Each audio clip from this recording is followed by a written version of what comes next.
규율로 가문의 명맥을 유지하고 있는데요. 그 전통을 이어가는 데는 조용한 조력자들의 남다른 노력이 있어 왔습니다. 바로 재벌가의 며느리들입니다.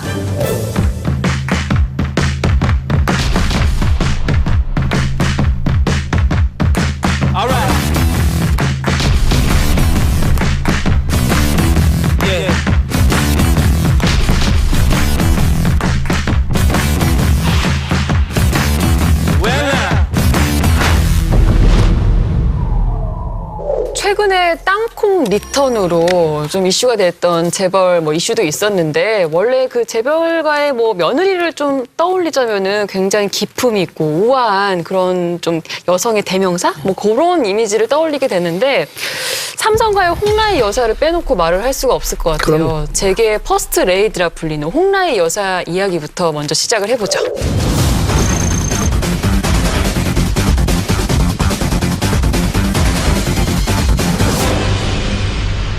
네, 올해 나이 70, 삼성의 며느리로 반세기를 살아온 홍라희에게는 여러 이름이 있습니다.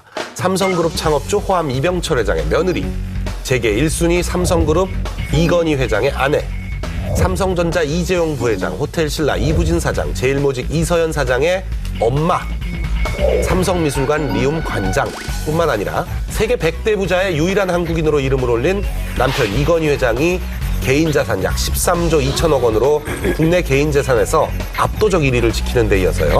홍라희 씨의 개인 재산도 약 1조 5,700억 원으로 재벌가 사모님 자산 랭킹에서 1위를 차지했습니다. 한마디로 우리나라에서 가장 돈 많은 사모님입니다. 근데 국내에서 진짜 자산 1조 넘는 사람이 이제 35명 정도 되는데 네. 그 안에 드는 사람 중에 삼성가 사람들이 굉장히 많습니다. 보면 그 자녀들과 이건희 회장 또 홍라희 여사까지 있는데 세계 50위권에 드는 재벌 가문이 됩니다. 이 사람들 재산 다 합치면은. 근데 사실 1조가 넘어도 이 돈을 다 쓸 수 있는 건 아니잖아요. 어차피. 다 그러니까 주식으로 갖고 있는 거지. 나의 지분으로 갖고 있는 거잖아요. 그러니까. 1년에 배당금만 한 500억쯤 받습니다. 현금으로. 네. 그래서 근데 이 재벌가의 그 정도만 쓰시면 돼요. 바로 네. 깨갱해. 재벌가 며느리가 진짜 편한 게 아니라는 게 저 느낀 게 제 주변에 정말 그렇게 간 분들이 몇 분 있는데 아침 8시마다 인사드리러 가야 되고요. 애랑 같이 인사하러 또 가야 되고요. 장 보러 갈 때 같이 가야 되고 아유. 밤에 또 인사드리러 가야 되고 감옥살이지. 명절에는 정말 지옥이래요. 근데 그 얘기 듣고 저는 좀 생각을 많이 현실적으로 전 바꿔가는 아이러니한 다만 상황이죠. 재벌가의 며느리가 될까 봐 염려할 필요는 없는 것 같아요. 뭘 그런 걱정까지. 쓸데없는 걱정이죠? 자, 네. 홍라희 여사가 삼성가에 시집 온 해가 1967년이었습니다. 23세 나이에 삼성가의 며느리가 된 건데 와. 근데 아마 그때 당시에는 아마 이게 정년기였을 거예요. 그렇죠. 예. 근데 이 홍라희 여사의 친정도 꽤 명문가였다고. 그러니까 우리가 예. 무슨 집안 따질 때 진짜 따져도 될 만한 대단한 집안이죠. 홍진기 씨죠. 예. 그 양반 생전시 했던 직위를 보면 기본적으로 법관입니다. 판사, 대검 검사 거쳐서 법무부 장관, 내무부 장관을 거쳤어요. 거기에다가 중앙 매스컴을 창업한 창업주죠. 그러니까 20여 년간 중앙일보 회장, 동양방송 회장 이걸 맡아서 창업을 해서 쭉 경영인의 길을 걸어왔고요. 전주지방법원 판사로 재직할 당시에 홍라희 씨를 낳아서 전라도의 그리고 기쁠 희자, 전라도에서 얻은 기쁨이다 해서 라희라는 이름을 지었다. 이름이 되게 예뻐요. 라희. 잘 지은 이름이죠, 라희. 네.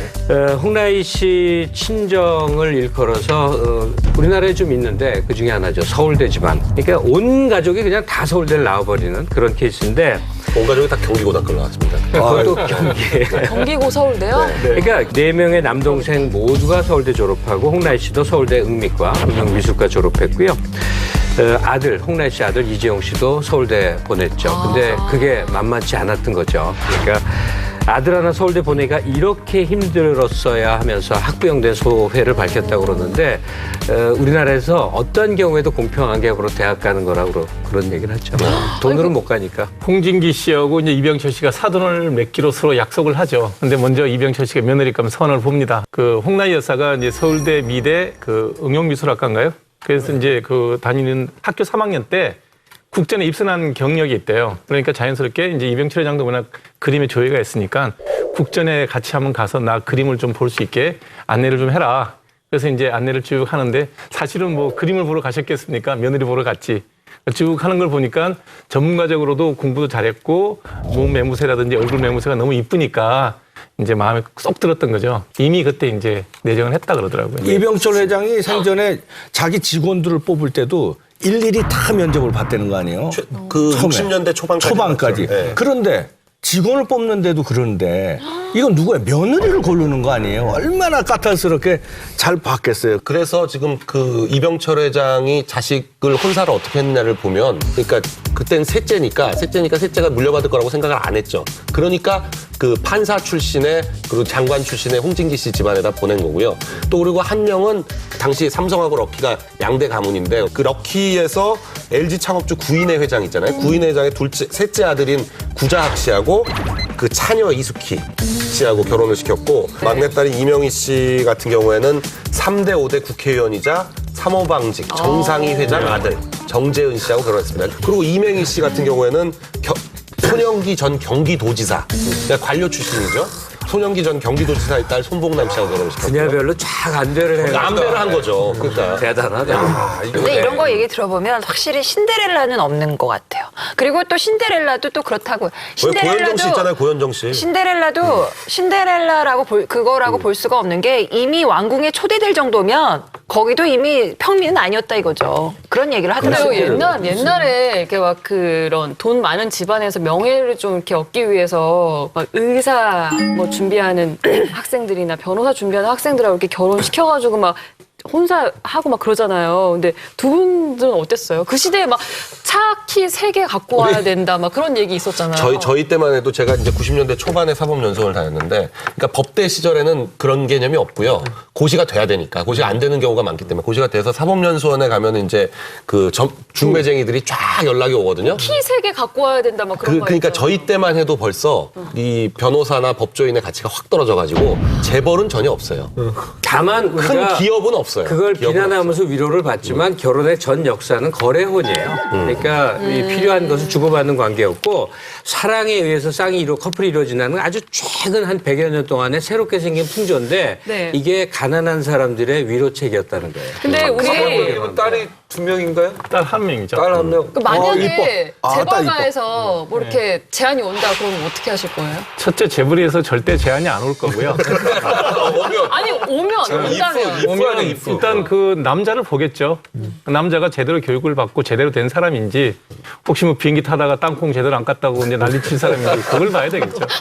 그래서 사람이 괜찮다면 두 사람이 만나서 정말 좋아한다면, 근데 알고 보니 재벌이야. 근데 그럼 최고죠. 박정진- 그런 게 어딨어요. 알고 보니까 드라마에 나오는 얘기죠. 만약에- 알고 보니 네, 알고 보니 만약에 재벌이야. 방송사 재벌이에요. 딸 남자친구가 네. 아, 이건 무조건. 아니 근데 무조건이고 무조건 나오면은 박성진에 무조건. 그 방송에 계속 꽂아준대요. 예. 감사합니다. 저는 물론 좋죠. 저는 그럼 좋은데. 그럼 저는 기본적으로 우리 딸이 좋아하는 그럼요. 딸하고 서로 좋아하면 나는 내가 사위로서 딱 하나만 봐요. 뭐냐? 술 먹고 주사. 내가 하나만. 딸한테 술 딱 하는 먹고 얘기가 주사만 뭐냐면 없어. 도박도 괜찮아? 도박도 안 돼요. 도박. 아 도박. 마약. 별이 5개야. 별이 5개. 주사는 없어. 주사는 없어. 근데 별이 5개야. 사기, 마약을 하기 생명, 때문에 다 들어 안 먹어. 암도 뭐 어떡할 거야? 자, 이범규 근데 쌤, 주사가 없으면은 아마 그런 거 안 할 거예요. 그 질문을 나한테도 해주세요. 아 갑자기 이상해지. 이 기회를 빌어서 나는 나중에 나중을 대면서 지금 얘기할 거야. 아, 예. 그러면 나는 우리 아이가 커서 결혼하는 어떠한 것에도 관여하지 않을 것이야. 정말요? 정말 어떠한 것에도. 뭐, 저는 그리고 아니, 그런 아이는 사람이야. 제 내가 양반은 진심으로 그랬어. 근데 경제적으로 지원하지 않아. 지금 만약에 아들이 나중에 그 여자를 데리고 왔는데 여자가 굉장히 강한 새누리당 성향이면 어떻게 할까요? 안 보겠죠, 서로. 안 보겠죠, 서로. 심플해. 안 보면 돼. 왜 자식이라고 그렇게 그러진 않아. 때는요. 네. 어떨 때는 그냥 부모가 조금 이렇게 점 찍어주는 게 또 편할 수도 있기도 할 것 같기도 해요. 너무 내 의욕대로만 가는 것보다. 아무튼 뭐. 자, 아버지 때 약속으로 중매 결혼을 하게 된 셈인데요. 이 홍라희 씨와 이건희 회장이 처음 만난 곳이 일본이네요. 네, 하나다공원. 일본인데 네. 이병철 회장의 마음에 쏙 든 며느리 감민이 얼마나 이건희 회장한테 빨리 보여주고 싶겠어. 근데 일본에서 이제 아들 부른 거야. 너 빨리 와라. 이건희 회장이 그때 이제 저 미국 유학 중이었어요. 조지 워싱턴에. 우리 이제 우리 선배님이지. 빨리 와라. 그래가지고 여름 방학이야 마침. 그래서 이건희 회장 부르고 그다음에 이제 홍라희 여사 이제 아버지하고 이제 작전 짰죠. 그래서 이제 거기서 이제 선을 보는 거죠, 맞선을. 근데 홍라희 여사는 이건희 회장하고 선 보는 거에 대해서 그냥 극구 반대를 했대요. 그래서 막 울며 불며 저 아버지한테 난 안 본다. 왜냐하면 아니 홍진기의 딸로 사는 것도 내가 얼마나 부담스러웠는데 내가 왜 결혼을 또 누구의 아들 그것도 이병철의 며느리로 내가 왜 살아야 되느냐. 절대 난 그렇게 안 간다. 그러고서 울며 불며 반대했는데 이제 동경에서 만나요. 근데 첫 데이트를 어딜 가냐면 영화를 보러 갑니다. 닥터 집하고 오마 샤리프 나오는 거 있잖아. 예? 오마 샤리프의 운명의 여인이 뭐냐면 라라야. 라라죠, 라라. 나라 알아요. 그렇지. 라라인데 이분 성함이 어떻게 돼? 라희. 라희잖아. 오마 샤리프의 운명의 여자 라라를 만났다면 영화를 보는데 첫 데이트에 감동을 받은 거야. 그러면 이게 나의 운명인가? 라희, 라라. 그래서 홍라희 여사도 마음이 움직였다 이런 얘기예요. 내가 라라가 되는 건가? 이러면서. 그래서 성공했다는 거예요. 지금 이 얘기를 당사자들이 들으면 얼마나 웃기겠나. 아니 이거 싫어한대요. 본인 이거 얘기를 싫어한대요. 이렇게 마치 자기 얘기만. 이거 싫어해요. 시어머니가 될 박두울 여사, 그러니까 이병철 회장의 부인이시죠. 반응이 안 좋았답니다. 예나 지금이나 이게 결혼이라는 거는 이세를 따져보는 때니까 색시감이 너무 큰 거야. 그러니까 이제 신랑이 될 이건희 씨가 그때 키가 168 정도 됐고 홍라희 여사가 165 정도. 신랑이 될 당사자가 강력히 주장을 했답니다. 아니 키 큰 여자 괜찮아요. 이세를 위해서 좋지 않습니까? 해서 승낙이 됐고 나중에 진짜 애 낳아보니까 미끈미끈하게 크거든. 그렇죠. 그래서 그때는 다 잘잘해서 여자들이 한 55cm 내외가 보통이었다니까. 155가 그러니까 평균. 그때 여자가 165cm라면 우선수한다고 할 정도의 분위기였다. 우리 어머니가 155라고 평생 주장을 해가지고 난 155인 줄 알았는데 제가 150을 넘어보니까 152나 3밖에 안 되네요. 네. 근데 그때도 하여간 작은 키가 아니었어요. 그렇죠. 평균이었어, 평균. 아니 근데 두 분이 만나서 데이트해서 9개월 만에 이제 결혼을 하게 되죠. 그게 1967년입니다. 홍라희 여사가 23, 이건희 회장이 26이니까 아주 앳된 모습입니다.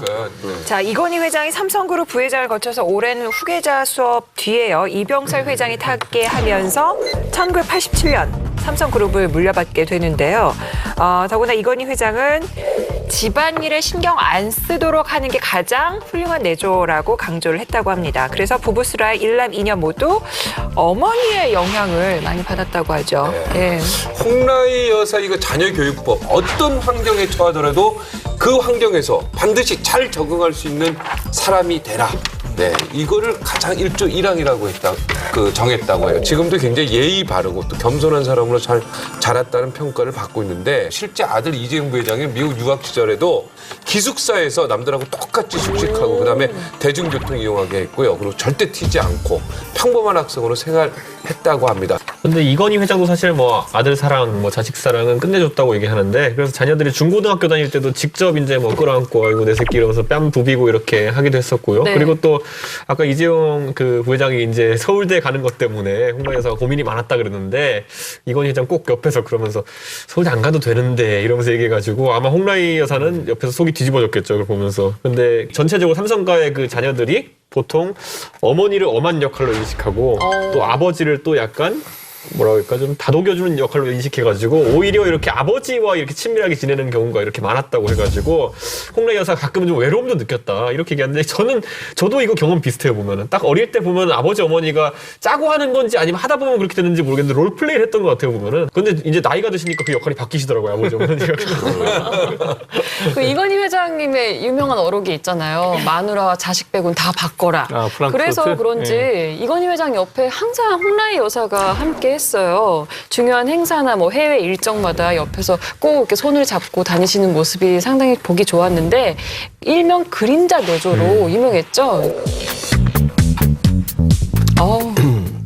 뭐 있어요? 저 목도리가 손잡고. 굉장히 비싼 것 같은데 목도리가. 그러니까 이게 컬러를 잘 맞추는 맞추시는 것 같아요. 이렇게 약간 그럼요. 보랏빛으로 네. 네, 넥타이와 머플러를. 보라색은 저거는 애정의 표현도 있을 수 있지만 좀 몸이 이렇게 부축 비슷한 것도 되는 것 같아요 보니까. 나는 삼성그룹을 키우는 데만 전념을 하려고 생각하고 있습니다. 뒤로 빠져 있어요. 그죠? 인터뷰할 때는 계속 손잡고 있다가 딱 뒤로 이렇게 물러서 있네요. 여유가 있죠. 참 매너가 저희가 좋고. 이부진, 네, 이부진식. 저 홍라희 여사가 아주 그림자 내조를 발휘한 게 이건희 회장이 IOC 위원이잖아요. 그래서 이제 그 평창 올림픽 그 유치 막 이거 할 때 이 부인이 그 IOC 위원들 부인 맨투맨 해가지고 매너 좋지, 영어도 잘하지, 또 세련됐지, 이쁘시지 그러니까 여기 내조를 또 기가 막히게 했대요. 그래서 부인의 마음을 움직여서 백엔닉 송사로 평창을 찍게끔. 그래서 거기에도 큰 역할을 IOC 부인들. 네, 홍라희 여사가 이제 이건희 회장을 이렇게 그림자처럼 동행하는 진짜 이유. 이건희 회장의 건강을 염려한 이유가 크다고 하는데요. 삼성가 남자들에게 공통적으로 나타나는 그런 괴롭히는 병이 있는데요. 바로 폐암입니다. 이병철 회장도 폐암으로 1987년에 사망했고요. 이건희 회장의 형인 이맹희 회장도 현재 폐암 투병 중입니다. 이건희 회장도 1999년에 폐 근처에서 암세포가 발견이 돼서요. 홍라희 씨는 남편을 미국으로 데려가서 4개월간 전문병원에서 치료를 받게 했고요. 이후에도 수차례 호흡기 질환으로 병원행을 겪을 때마다 홍라희 씨는 지극정성으로 남편을 보살폈습니다. 매년 겨울철에는 남편을 모시고 기온이 따뜻한 지역으로 출국해서 요양하고 따뜻한 봄에 귀국하는 일정을 반복했다고 합니다. 2002년 이건희 회장이 환갑을 맞았을 때 정말 폐암 선고에서 죽을 고비에서 넘어섰으니 가족들의 기쁨이 정말 대단했겠죠. 이때 홍라희 여사는 그 특별한 그 선물을 준비를 했는데 이 이재용 부회장을 비롯해서 아들, 딸들에게 아버지에게 편지를 쓰라고 했대요. 그래서 그 편지들을 모아서 가족이라는 제목의 책을 그러니까 그야말로 세상에 단 한 권뿐인 그 책을 만들어서 선물을 했다고 해요. 그래서 이 홍라희 씨가 이 책에 남편에게 쓰는 글을 실었는데 제가 읽어드릴게요. 방사선 치료를 받으면서도 당신이 고통스러운 표정 한 번 짓지 않고 흔들리지 않는 모습에 감격스럽기만 했습니다. 그처럼 힘든데도 오히려 가족들에게 걱정하지 말라고 말씀하시는 대범함에 눈물이 쏟아졌습니다. 라는 글을 환갑정 잔치에서 직접 낭독을 했는데 이 얘기를 들으면서 이건희 회장도 눈물을 펑펑 쏟았다고 해요. 굉장히 센스가 있으신 분 같아요. 그죠? 원래 감동을 주는 분인 것 같아요. 생일 때마다 이렇게 손편지를 써서 준대요. 매번. 매번. 네, 근데 매번 이렇게 이제 그 부인은 남편한테 이렇게 그 손편지를 보내는데 답장 어떻게 했을 것 같아요? 했을까요? 아, 절대 안 했죠. 지금까지 한 번도 안 했대요. 근데 부인도 섭섭할 거 아니에요. 나한테 편지 한 장 안 썼냐고 바가지를 긁었더니 네. 내가 당신에게 편지를 보내는 건 유서밖에 없다. 그러니까 평생 편지는 기대하지 안 쓰시- 말라는 기대하지 거잖아요. 말라는 얘기죠. 근데 보면은 되게 딸들한테는 되게 다정다감하고 막 항상 손잡고 스킨십도 많이 하는 것 같은데 약간 아내한테는 조금 무뚝뚝한가? 옛날 뿐이죠. 그래도. 결혼해보면 알아요. 아내한테 잘해야 되는 거 아니에요? 이렇게 마음은 잘하시겠죠. 마음은 잘하겠지만 뭐 옛날엔 잘했겠지만 그래도 그걸 표현하는 거는 사무장님은 하루에 스킨십 몇 번 하세요? 부인하고. 스킨십이라는 게 별거 있나요? 그냥 뽀뽀. 팔베개 하고 자는 거죠. 뽀뽀. 그런 거 잘하는 것 같은데요. 아 진짜요? 네. 되게 자주 하실 것 같은데. 그냥 팔베개를 주로 하고 자죠. 한문정님은 절대 지금 나이 30년 돼서 결혼한 지 네. 만약에 지금도 키스하고 그러면 이상한 사람 되지. 만약에 지금도 키스하고 그러면 이상한 사람 되지. 가족은 해요. 지금도 하면 이상한 거예요? 건망증이 있거나 치매거나. 이건희 회장은 또 부부싸움 할 때도 이제 그 한 번 싸우잖아요. 그럼 이건희 회장이 자기 방에 들어가서 몇 시간 동안 안 나온대요. 최소한 3-4시간 동안 안 나오고 자기 혼자 책 보고 뭐 음악 듣고 안 나오는 거야. 그럼 부인이 얼마나 답답해. 싸웠는데 뭐 좀 대화로 풀어야 되는데. 오히려 부인이 이제 화도 내고 말하다 보면 좀 풀어지잖아요. 그래서 그 푸는 거를 홍라희 여사가 이렇게 풀었다고 그러더라고요. 그러니까 우리 집하고는 반대거든요. 그게 여기하고 반대야. 네, 저는 제가 가서 이렇게 또 말 걸어야 돼요. 잘못을 많이 하거든. 잘못한 거 없어요. 그냥 이제 무슨 잘못을 그렇게 많이 했길래. 아무 잘못한 게 없어요. 내가 잘못한 게 뭐냐면 마누라가 꼼짝못 테레비 하고 보고 살아요. 있는데 냉장고 청소했다고 또 뭐라 그러고. 네, 에이, 설마. 아니 그걸 왜 하고 있어요? 왜냐면 냉장고가 오래되면 이게 냉장고 얼면 문이 잘 안 닫혀요. 이게 한 달에 한두 번씩은 해줘야 돼. 꼼꼼해. 피곤한 스타일이야. 냉장고까지 그거 이거 안에 뭐 들었니 묻고 그러면 여자들이 싫어하죠. 부인 내조라는 게 너무 많이 남편의 알았어. 취미생활이나 아니면 특성 이런 거에 많이 이제 좌우될 수밖에 없잖아요. 남자가 좋아하는 거 어떻게 배려를 해야 되니까 스포츠광 아니에요? 이건희 회장이 원래 레슬링 했어. 전국체전에 레슬링 선수로 나갔더라고요. 몰랐어요. 고등학교 때까지 레슬링 선수였는데. 맞아요. 골프, 뭐 승마, 탁구 이런 걸 이제 취미로도 즐기지만 또 하나 스피드광이었다는 거죠. 아우토반을 독일에 가서 그냥 왜 끝까지 달리는 거 무제한으로 있잖아. 달리죠. 네, 무제한 달리는 거, 무시무시한 거. 그리고 용인 스피드웨이 가면 거기도 이제 스포츠카 네네. 이렇게 달릴 공간이 있는데 네. 저 이건희 회장이 소유한 스포츠카 한 10여 대 된다고 그래요. 뭐 세상에서 제일 좋은 것들이겠죠. 뭐 거기서 엄청 이제 즐기고 그러니까 부인 입장에서는 조마조마했을 불안하죠. 거예요. 네, 그러다가 건강에 적신호 생기면서 이제 스포츠를 좀 줄였는데 거의 안 하다시피 됐는데 2003년서부터 몸이 다시 좋아져서 그때 시작한 게 스키랍니다. 그러니까 스키장에 가서 스키 타면 좋긴 한데 이것도 또 잘 자빠지고 뭐 부상이 제일 잘 많죠. 부러지잖아요. 네. 뭐 진짜로 손목이 한번 부러졌답니다. 이건 여장이 스키를 하다가 현장을 가서 같이 했대요. 스키도 같이 하고 배우는 것도 같이 하고. 이거 스키 타는 사진 보면 진짜 웃긴데요. 그 사진 나올려나 모르겠다. 그 사진은 안 나올 것 같은데 보강 피닉스가 있잖아요. 네네. 나온다. 나와, 보강 피닉스. 나오니까. 저 사진 나오네. 앞뒤로 딱 붙어 있네. 네, 보강 피닉스 한 그 면을 다 슬로프 비웠죠. 비워가지고 거기서 스키를 배우는데 양옆으로 경호원들이 4명이 따라다니면서 경호원들은 스키를 안 타고 그냥 뛰어다니면서 이걸 옆에서 받치는 거예요. 그러니까 근데 저기도 지금 그렇게 나오는데 저 나이쯤은 이건희 회장이 환갑 즈음 넘어서. 네. 네. 저 그냥 A자로 내려오기 이런 거 하고 있는 거 아니에요 지금? A자죠. 근데 뭘 저렇게? 아니 이렇게 배우셨는데 스키 실력은 어때요? 이건희 회장이 이제 스키 배울 때 네. 밤에도 그렇게 열심히 배웠대요. 근데 실력이 절대 안 느는 건 넘어지면서 배워야 되는데 앞에는 이제 강사가 끌고 넘어지려고 그러면 어떻게 등 대는 거죠. 등 대면 이 등 잡으면 되니까 안 육탄방어네요, 넘어가. 완전. 뒤에서는 경호원이 따라가면서 또 뒤로 넘어지려면 딱 잡고 그러니까 절대 안 넘어지니까 늘 수가 없죠. 실력이 안 늘죠. 자전거 탈 때 맨날 뒤에 잡아주는 거랑 똑같으니까.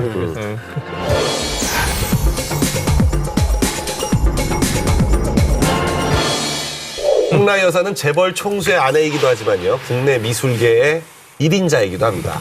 결혼 후에는 가정주부로 지내다가 큰아들이 고등학교에 진학할 즈음부터 워킹맘 대열에 들어섰는데요. 네. 83년에 현대미술관에 이사를 맡으면서 미술계에 첫 발을 디뎠고요. 삼성미술문화재단 이사장, 호암미술관 관장 등을 거쳐서 현재는 리움미술관 관장으로 재직 중인데요. 해외에서도 실력을 인정받았습니다. 한국과 프랑스의 예술문화 발전에 기여한 공로로 프랑스의 1등급 훈장인 꼬망데르를 수여받으면서 화가 샤갈, 문학가 모리아과 같이 화려한 역대 수상자의 이름을 올렸습니다. 네. 근데 이 홍라희 여사가 어떤 작품을 딱 찍으면은 네? 그 작가한테는 굉장한 영광이어가지고 그 자체가 작가한테는 굉장한 기쁨이었다. 홍라희 여사 미술계 활동 때문에 재계는 이건희 회장이 그리고 미술계는 부인 홍라희 씨가 움직인다 뭐 이런 우스갯소리가 떠도는데 이게 한 시대에 이제 고급 문화들 그러니까 거대한 자본이 들어가는데 국가가 할 이유가 없는 그런 근데 그게 필요하거든요. 보면 홍라희 씨가 그 본을 보이려고 했던 것 같아요. 근데 별로 또 비난하는 풍토 아닙니다. 문학에서 누군가는 큰 돈을 쓰는 사람이 있긴 있어요. 그래야 미술 시장이 돌아가고 문화계가 유지가 되니까요. 네, 근데 이제 그래서 홍라희 씨가 사실 이걸 한 거죠. 우리가 홍라희 여사라 그러지만 미술계에서는 홍 관장님이라 그래요. 공식 호칭이 그 정도로 이제 미술계 시장에서 큰 영향을 주는데 그거는 원래 본인이 이제 미술의 소양이 있었죠. 서울대 미대를 다닐 정도의 소양이 있었는데 그것보다는 그 좋은 재능이 있는 며느리를 집안에 들어앉혀놓고 살림을 살게 하는 거에 대해서 시아버지 이병철 회장님이 아마 좀 이렇게 뭐랄까 안타깝고 그런 게 있었나 봐요. 그래서 자녀가 어느 정도 크고 난 다음에 이 며느리를 이제 미술계에다가 이제 그 투신을 하게끔 이제 길을 안내를 하는데 원래 이병철 회장님이 고미술에는 아주 일가견이 있습니다. 그래요? 본인이 고미술 일가견이 있고, 예. 그다음에 특히 또 우리나라 국악에 대한 조예도 이병철 회장이 굉장히 좋아요. 실제로 우리나라에 있는 CD의 명창들의 CD는 이병철 회장이 개인적으로 다 만든 거예요. 그 정도로 본인이 예술계에 조예가 있는 분이니까 며느리의 소양이 있으니까 이제 키워준 거죠. 미술계 쪽에 투신을 하게끔 만들어 주셨는데 그것도 그냥 또 시키는 게 아니라 역시 이병철 회장 스타일로 교육을 시킵니다. 매일 그때 돈 70년대 중반에 그때 돈 10만 원을 줘요.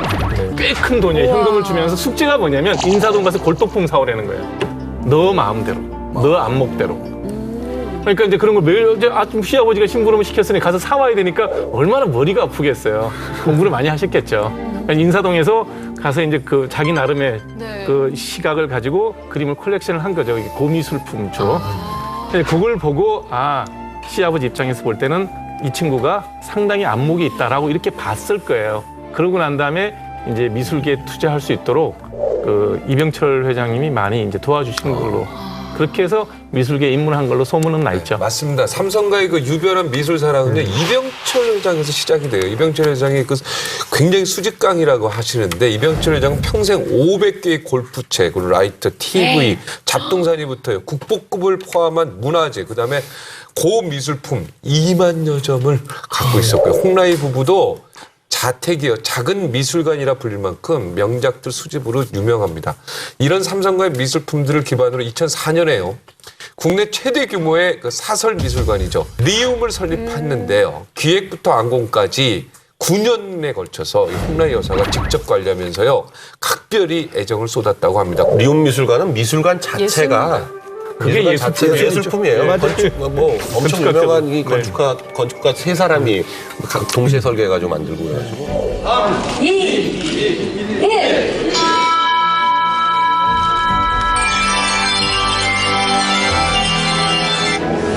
삼성그룹의 미술관 리움이 문을 열었습니다. 설립 계획을 발표한 지 8년 만입니다. 리움은 삼성가의 성 리와 뮤지움의 움이 조합된 합성어. 대지 2,400여 평, 연건평 8,000여 평에 2개의 전시관과 교육센터를 갖춘 복합문화 공간입니다. 훌륭한 건축물 속에서 빛을 발하는 리움의 소장품들은 하나하나가 보석과 같다고 자부해 보기도 합니다. 홍라이의 탁월한 안목은 삼성그룹의 주요 디자인에도 영향을 끼쳤는데요. 신라호텔, 삼성서울병원, 안양컨츄리클럽 등의 미술품 장식도 홍라이 여사의 손길이 직접 닿았다고 합니다. 또 디자인에도 관심이 많아서요. 해외 출장에서 옷을 사면 좋은 옷감은 직접 뜯어보고 연구해서 상품 개발에 참고하도록 하는데요. 한 번은 일본 출장길에 선캡을 사서 디자인실에 건넨 것을 제일모직이 곧바로 벤치마킹해서 일명 홍라이 캡 모자를 출시하게 됐습니다. 골프류가 나왔을 때는 직접 골프 모자를 디자인하기도 해가지고요. 그룹 내에서 홍라이를 마담 홍 또는 상품 개발 팀원이라고 부를 정도라고 하는데요. 네, 홍라이 여사가 이제 아이들을 데리고 아이들이 어렸을 때부터 뭐 미술관이나 화랑이나 이렇게 자꾸 데려갔대요. 뭐 산교육 또 자기도 좋아하고. 근데 유독 그 이서연 씨가 아주 뭐 관심을 보이고 흥미를 보였대. 재밌어했대요. 그러니까 그 엄마의 감각을 닮은 거지. 그 결국은 이서연 씨가 뉴욕의 그 유명한 파슨스 디자인 스쿨 가잖아요. 얼굴도 좀 닮았어요. 얼굴도 닮았어. 눈매랑 맞아요. 엄마를 성격도 닮고. 이부진 씨는 아버지의 승부근석을 닮아서 리틀 이건희. 이서연 씨는 엄마의 미적 감각을 닮아서 리틀 홍라이. 이렇게 불린대 우리. 지금 사진 보면 진짜 달랐어. 그죠. 오, 정말 닮았다. 이 사진 잘 골랐네. 정말 닮았다. 이 사진은 제대로 골랐다. 근데 저는 너무 솔직히 닮았다. 둘 중에 누가 더 미인이냐고 물어보면 저는 엄마 쪽이 더 미인인 것 같아요. 나도 엄마의 한편. 둘 다 전형적인 미인이에요. 아니 근데 이게 패션도 되게 앞서가세요. 아이, 홍라이 그럼요. 씨의 아이, 패션 되게 유명한데 한마디로 우아한 중년 퍼스트 레이디 룩입니다. 디자인이 화려한 것보다는 소재와 소재를 되게 중요시 하더라고요. 심플한 것 같지만 뭐 의상, 뭐 소품 하나하나 세련되게 신경을 쓰는 모습이 되게 인상 깊은데 제가 봐도 이렇게 옷 잘 입으시는 분들이 이제 처음에는 디자인하고 디테일을 되게 따지시다가 나중엔 소재로 가시더라고요. 아니 은지 씨 오늘 보니까 이제 재벌가 사모님 한다고 그러니까 주제가 그래서 그런지 오늘 패션이 오늘 옷이 다르잖아요. 뭐 장난 아닙니다. 근데 소재는 별로야. 아니야. 소재가 좋은 소재예요. 그럼 무식한 소리 하지 말아요. 지금 좀 비싼 거예요. 아니에요. 실크잖아. 아이 또 디자인 보세요. 에스카라도 많이 실크가 또 떨어지잖아. 오, 실크하다.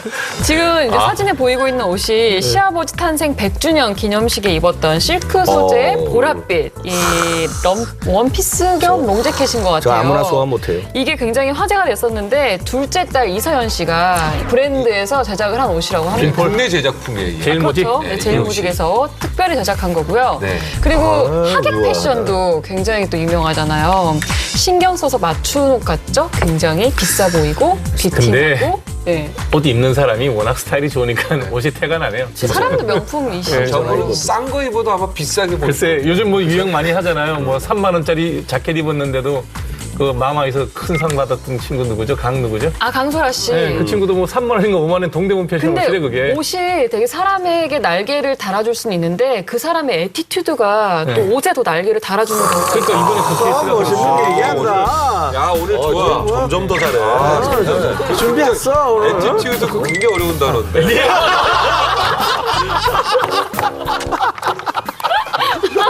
지금 보면 커플룩이에요. 이게 그래, 지금, 맞아. 이게 은은하게 맞췄잖아요.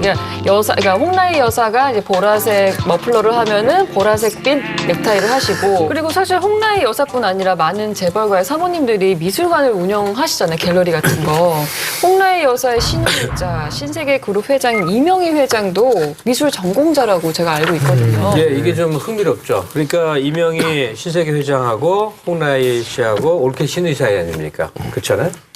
근데 둘이 공통점이 상당히 많아요. 홍라이 씨가 우선 서울대 응미과 출신, 네. 이명희 씨는 이대 생미과 출신. 그러니까 같이 미대 나왔지. 그다음에 이명희 회장이 무척 아끼는 건 세상이 다 알아요. 막내딸로 아이, 그럼. 이명희 여사 아끼는 거, 며느리로서 홍라이 씨 좋아하는 거, 뭐 세상이 다 알아요. 그다음에 두 분 다 미술관을 운영하는 것이죠.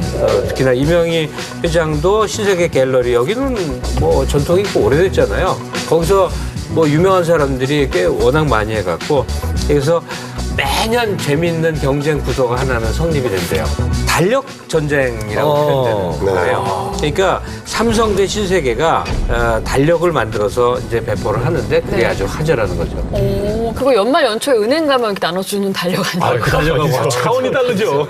하기 벌써 그려져 있고 주던데. 똘똘한 거 이만큼 여러 군데 생기는 거 그거 생각하시면 안 되고 네. VIP용으로 무지막지한. 적이 없어서. 근데 저도 사실 못 받아봤거든요. 혹시 받아본 사람 있으면 얘기 좀 해주세요. 이게 고급 하나 캘린더 제작해서 이제 만드는데 일단 뭐 삼성은 당연히 홍라이 여사가 신세계는 이명희 회장이 작품 선택해서 월별 어떻게 배치하는지. 네. 그러니까 받아보는 사람들도 삼성 거, 신세계 거면 이거는 그 두 부인들이 직접 자기 생각으로 배치했고 골랐고 이건 안 되는 거예요. 네. 그러니까 당연히 비교가 될 거 아니에요. 어느 게 더 올해는 어느 게 더 낫지 근사하지 이렇게 생각을 한다는 거예요.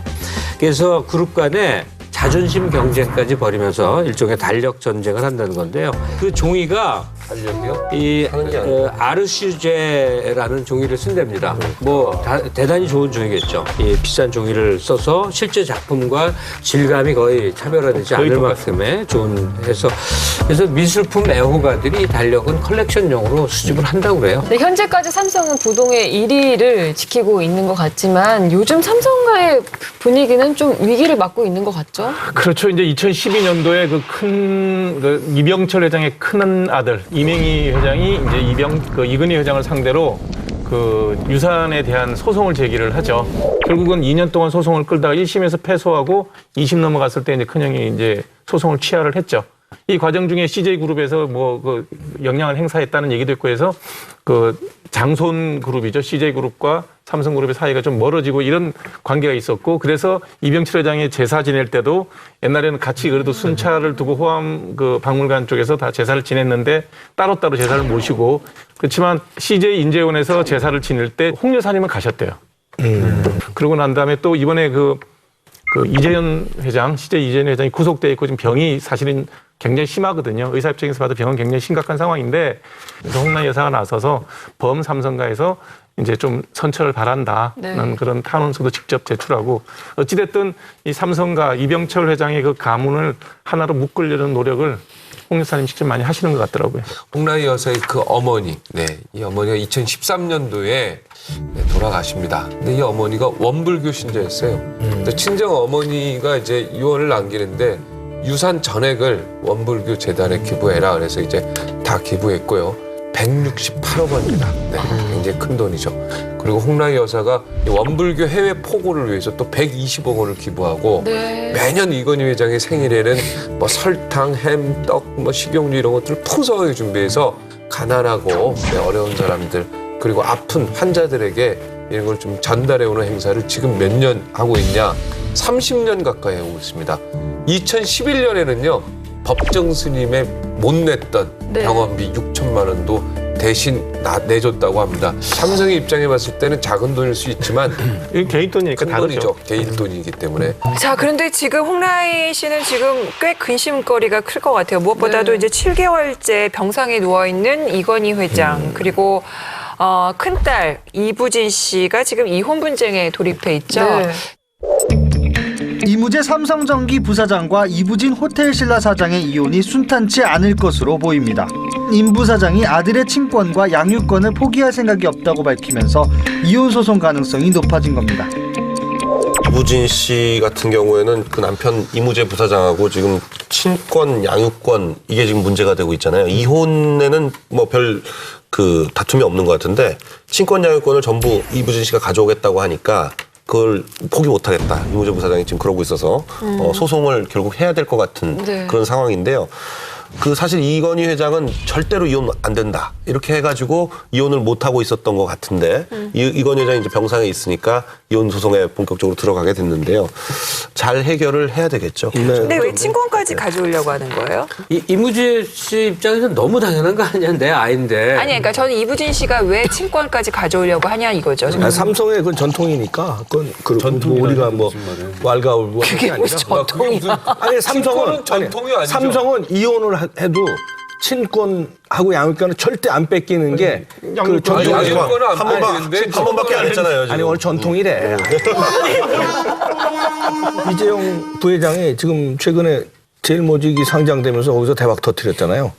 그래가지고 이재용 체제가 늦어 자리를 잡지 않았나 이렇게 봐집니다. 자리는 잡았는데 만약에 이제 이건희 회장이 돌아가시면 지금 상속법 개정안이 지금 아직 상속법 국회 계류 중이죠. 통과는 안 만약 이게 했어요. 통과되면 66%가 전부 홍라희 씨한테 갑니다. 재산 아까 13조에서.